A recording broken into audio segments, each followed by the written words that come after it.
Marketing, out of market कर दिया है सुई को। मैं सरकार से पूछना चाहता हूं, जब आपके एम्स के डायरेक्टर लिख के देते हैं ये जो दवाई है रेमडेसिविर ये कारगर नहीं है, एनएमसीएच के डायरेक्टर सुप्रिंटेंडेंट लिख के देते हैं नहीं लिखना है, उसके अलावा रिमेनिंग है पप्पू यादव के पास, उसके अलावा दूसरी सुई है और मैं देने को तैयार हूं, लेकिन एक भी डॉक्टर रेमडेसिविर के अलावा दूसरा सुई का नाम नहीं लिख रहा, क्योंकि सिर्फ रेमडेसिविर में ही पैसा अधिक बचत है, ब्लैक मार्केटिंग है और दवाई में पैसा बचत नहीं है। जो एजेंसी है या जो सिप्ला के कुछ लोग हैं और जिसकी यहां सीएनएफ लिया हुआ है जो लोग, उनसे मिलकर और कुछ पदाधिकारी की गठबंधन से पूरा आउट ऑफ ब्लैक मार्केटिंग हो गई। जिस अस्पताल को दिया जा रहा है वह अस्पताल के लोग भी उसको ब्लैक मार्केटिंग में दे रहे हैं और वो सुई पड़ रहा है या नहीं पड़ रहा है उसके अटेंडेंट नहीं है और कह दिया जा रहा है कि सुई दे दी गई।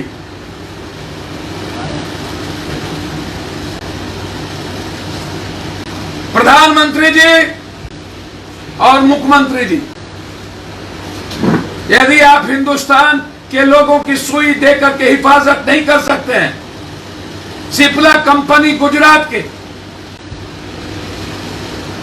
महाराष्ट्र से पप्पू यादव को फोन आ रहा है हमको रेमडेसिविर दिलवा दीजिए मर जाएंगे, नोएडा से, गाजियाबाद से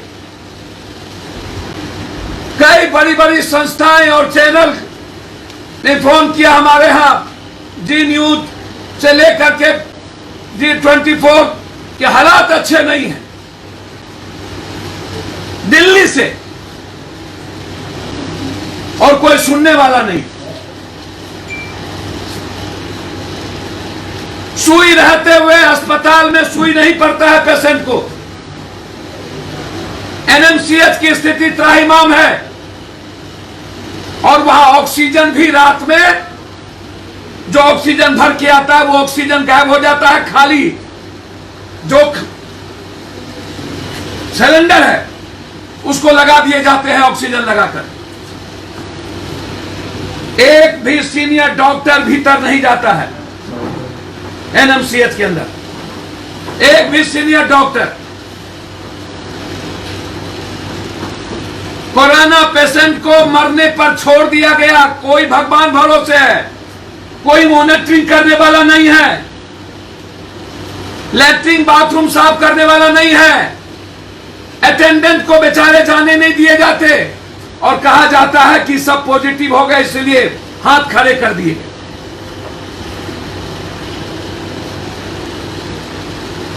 पटना में ऑक्सीजन जहां पर प्राइवेट घरों में जरूरत है वहां पर अविलंब मैंने कहा कि ऑक्सीजन के लिए मरने को नहीं देंगे। 20-20 हजार में खरीदने पड़े हमें।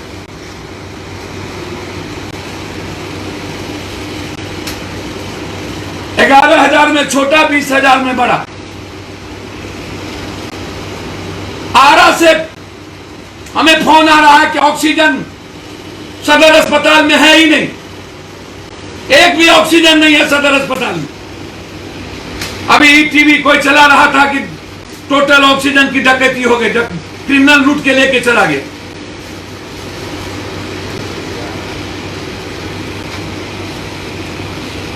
पूरा जो जीएम रोड है, पूरा जीएम रोड के अगल बगल पूरी रेमडेसिविर दवाई की ब्लैक मार्केटिंग।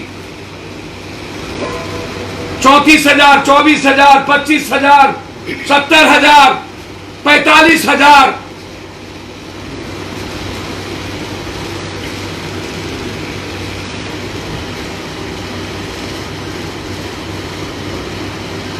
नेपाल से लगभग 10,000 रुपया पर पीस हमें वहां से मंगाना पड़ा।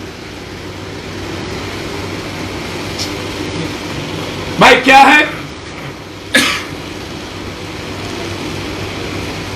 20,000 से ज्यादा, इसको समझिएगा, आपके पेशेंट हो चुके हैं बिहार में, और बेड 3,000 भी नहीं है, तो पेशेंट की स्थिति क्या है?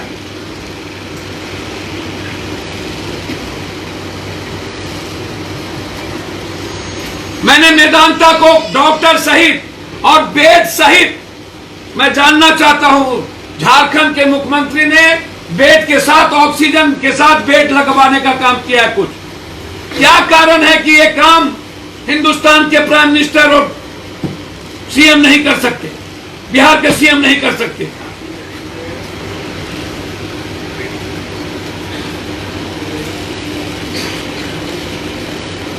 और जब WHO से लेकर लगभग भारत के डॉक्टर ने कहा है रेमडेसिविर 80-85% रिमेनिंग नहीं है, डॉक्टर तेहरान, सभी लोगों ने, फिर डॉक्टर साहब लोग क्यों लिख रहे हैं रेमडेसिविर? और दवाई जान रक्षक है वो क्यों नहीं लिख रहे हैं? मेरे पास है अभी मिनिमम 200 से ज्यादा पीस अंग दवाई, सुई, ताकि वो लोगों की जरूरत जान बचा सके। अब लोग सीधा हमको रेमडेसिविर मांग रहे, कहां से दिया जाए भाई?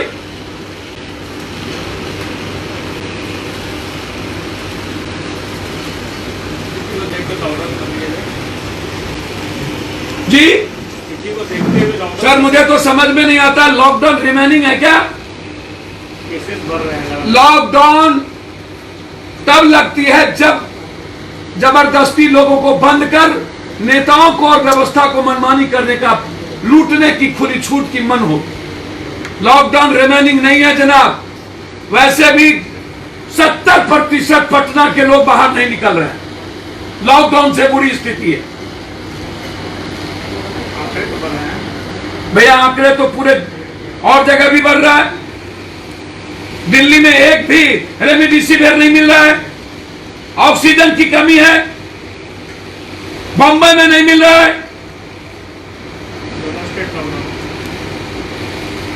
पूरे देश में यदि एक दो स्टेट कर्फ्यू लगाया है 4 दिन 6 दिनों के लिए, तो बिहार में आप सचेत क्यों नहीं हो रहे?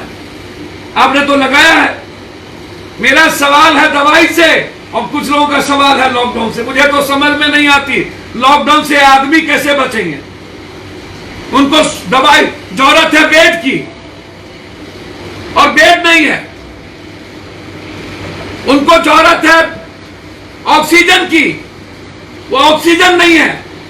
और मैं बार बार कह रहा हूं, ये एम्बुलेंस वाले की माफियागिरी को रोकिए, नहीं तो हमारे युवा और छात्र भी एम्बुलेंस के खिलाफ 24,000 रुपया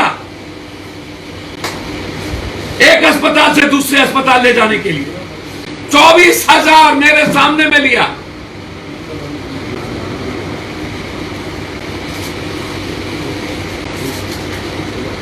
पीएमसीएच में मैं खड़ा था, पैसा लिया।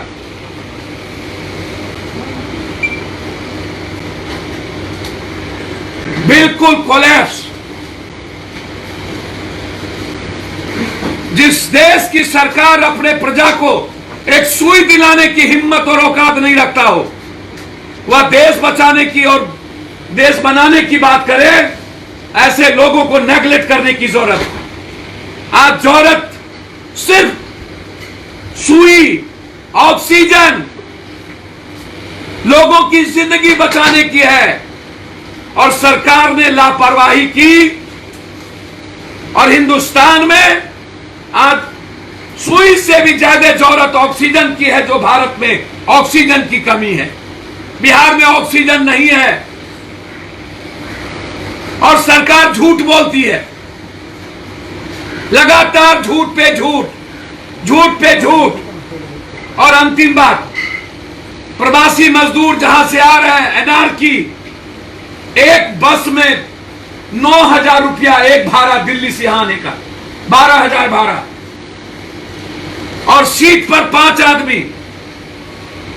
ट्रेन में भाड़ा यहां यहां से टेम्पो में ट्रिपल भाड़ा, फिर यहां से बस से घर ट्रिपल भाड़ा। प्रवासी मजदूरों के लिए सरकार ने बस की व्यवस्था नहीं की, और प्रवासी मजदूर जब भूखे प्यासे उतरते हैं तो सरकार ने उसकी खाने की व्यवस्था नहीं की, और न ही प्रवासी मजदूरों की जांच होती है। कहीं भी 5 जगहों से प्रवासी मजदूर स्टेशन से निकल रहे हैं, और एक जगह तंबू लगा करके सिर्फ दिखाने का काम। यह सरकार 75 लाख रुपया जो कह रही है, या अपने पार्टी फंड में या नेताओं के फंड में देंगे, या 75 लाख रुपया हर जिलों में ऊंट के मुंह में जीरे का फोड़न, और उसमें भी प्रवासी मजदूर के लिए नहीं, सरकारी तंत्र के लिए। मेरा आरोप है यह 75 लाख रुपया नहीं, प्रवासी मजदूर के अकाउंट में सरकार सीधा 6-6 हजार रुपया डाले। कोई खाने की व्यवस्था नहीं, कुछ मत करिए, आप 6,000 रुपया मजदूर के अकाउंट में डालिए। यह मेरा डिमांड है। और यदि सिप्ला एंड अदर कंपनी कल तक बिहार के लोगों को सुई देने का काम नहीं किया, तो कल उसके विरोध में कल से आंदोलन शुरू। सर, आप सिलेंडर बांट रहे हैं और जिला प्रशासन का कहना है कि कोई भी अस्पताल नहीं कह सकता है कि उनके पास ऑक्सीजन की कमी है। मैं ऐसे लोगों से बात नहीं करूंगा। अखबार से लेके टीवी भरी पड़ी है, सबने सर्वे किया है, और जा जा करके कहीं ऑक्सीजन नहीं है। मेरे इस पर ऑक्सीजन के लिए आते हैं, मैं नहीं कह रहा हूं, अखबार के रिपोर्टर, टीवी चैनल के रिपोर्टर एक एक अस्पताल जाकर के जांच किया है। और मैं कल ऑक्सीजन के लिए शाम में गया, सभी जगह कहीं ऑक्सीजन नहीं। सर, डीडीसी के रिची पांडे, इनका कहना है कि जिलाधिकारी के निर्देश पर जो है कोई अस्पताल अब नहीं कर सकता है कि हमारे पास ऑक्सीजन। ये वो सही बोल रहे हैं कि अखबार और रिपोर्टर और आम आदमी सब झूठ बोल रहा है। ये तय करने की जिम्मेदारी आम आदमी की है, और अस्पताल से वालों ने सीधा बोल दिया है कि हमको चाहिए 50, 100 और हमको मिलता है 10, और वो 6-4 घंटे में समाप्त हो जाता है। स्थिति यह होती है कि हमको पेशेंट को मरने का डर होता है। नेशनल दस्तक की आपसे गुजारिश है कि अगर इसको बचाना चाहते हैं तो नेशनल दस्तक को सब्सक्राइब करने के लिए रेड कलर के सब्सक्राइब बटन को दबाएं, फिर बेल आइकन की घंटी दबाएं। नेशनल दस्तक को बचाने के लिए बहुत जरूरी है कि हर खबर को शेयर करें, लाइक करें, कमेंट जरूर करें।